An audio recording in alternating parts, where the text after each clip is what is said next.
नमस्कार। आज हम सब मिलकर ब्रह्मांड के एक ऐसे रहस्य में गोता लगाने वाले हैं जो ना फिजिक्स के सारे नियमों को चुनौती देता है। हम बात कर रहे हैं ब्लैक होल्स की। जरा सोचिए, एक ऐसी जगह के बारे में जिसका गुरुत्वाकर्षण, जिसकी ग्रेविटी इतनी ज्यादा पावरफुल है कि लाइट भी उससे बचकर नहीं निकल सकती। मतलब सोचकर देखिए, स्पेस में एक ऐसा अदृश्य इनविजिबल मॉन्स्टर है जिसका असर पूरी की पूरी गैलेक्सी पर महसूस होता है। तो चलिए आज हम सब मिलकर इस कॉस्मिक पहेली को सुलझाने की कोशिश करते हैं। अगर एकदम सीधे साधे शब्दों में कहना तो ये स्पेस में एक ऐसी जगह है जहां ग्रेविटी अपनी पीक पर होती है, मतलब एकदम एक्सट्रीम। और इसका खिंचाव इतना जबरदस्त है कि जो भी चीज इसके पास भटकती है ना, ये उसे फौरन अपनी तरफ खींच लेता है। तो फिर सवाल उठता है कि ये ब्रह्मांड के इतने बड़े दैत्य, ये जायंट्स, आखिर बनते कैसे हैं? इन्हें समझने के लिए ना हमें सबसे पहले इनकी पैदाइश की कहानी जाननी होगी। तो आइए देखते हैं।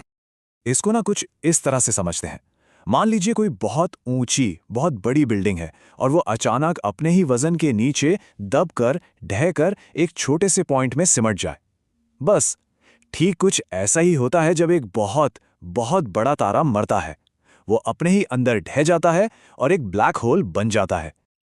और वो जो छोटा सा लेकिन जबरदस्त शक्तिशाली पॉइंट होता है ना, उसे कहते हैं सिंगुलैरिटी।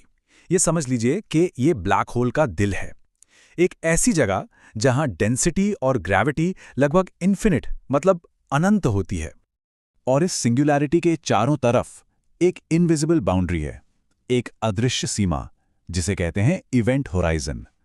और ये सचमुच में पॉइंट ऑफ नो रिटर्न है।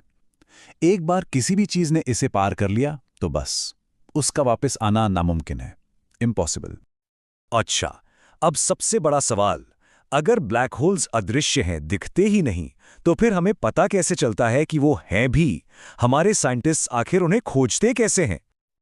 और ये सच में एक बहुत बड़ी पहेली है ना? किसी ऐसी चीज को कैसे ढूंढा जाए जो खुद को पूरी तरह से छिपा कर रखती है? इसका जवाब उतना सीधा भी नहीं है जितना सुनने में लगता है। तो इसका जवाब यह है कि एस्ट्रोनॉमर्स या खगोलशास्त्री सीधे ब्लैक होल को नहीं देखते। वो एक जासूस की तरह काम करते हैं। वो उन सुरागों को खोजते हैं जो ब्लैक होल अपने पीछे छोड़ जाता है। मतलब वो उसके आसपास की चीजों पर पड़ने वाले असर को स्टडी करते हैं।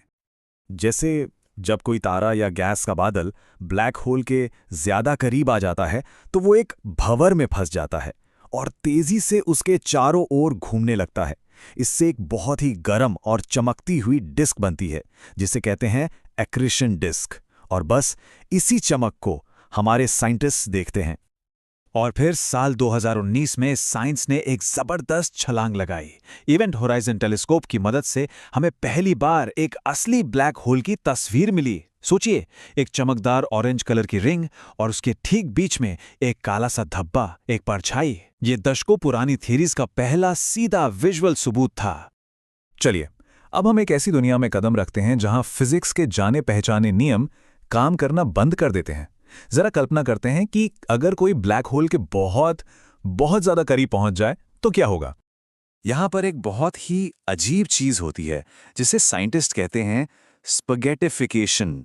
हाँ, नाम सुनने में थोड़ा फनी लग सकता है, लेकिन सच पूछिए तो ये बहुत ही भयानक है। अगर कोई भी चीज ब्लैक होल के बहुत करीब पहुंच गई तो उसकी जबरदस्त ग्रेविटी उसे खींचकर एक लंबे पतले नूडल जैसा बना देगी। और बात सिर्फ यहीं तक नहीं रुकती। ब्लैक होल्स टाइम यानी समय पर भी असर डालते हैं।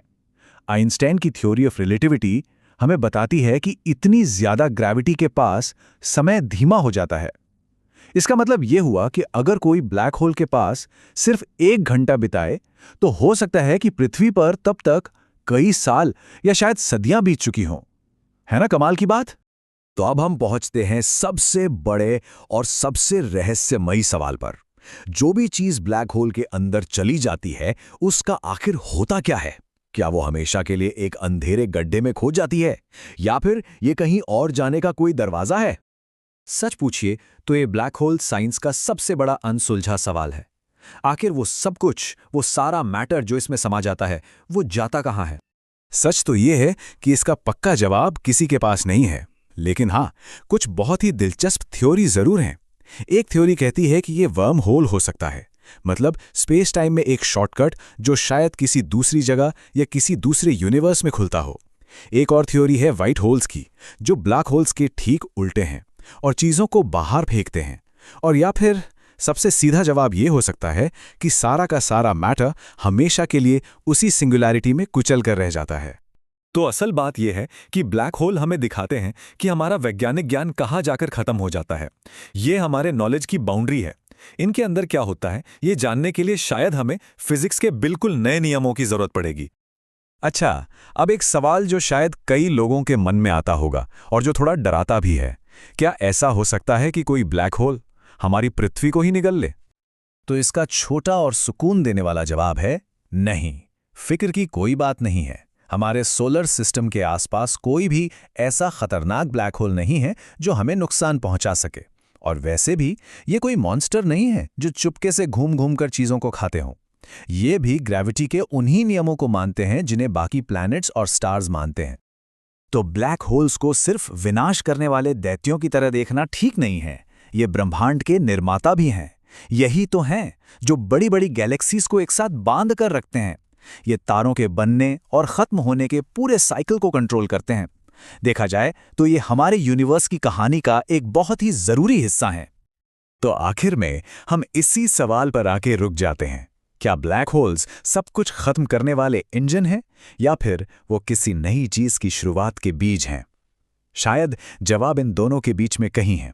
और जब तक हम इस गहरे रहस्य को पूरी तरह से सुलझा नहीं लेते, तब तक ये हमें हमेशा याद दिलाते रहेंगे कि ये ब्रह्मांड कितना विशाल है और हमारा ज्ञान अभी कितना सीमित है।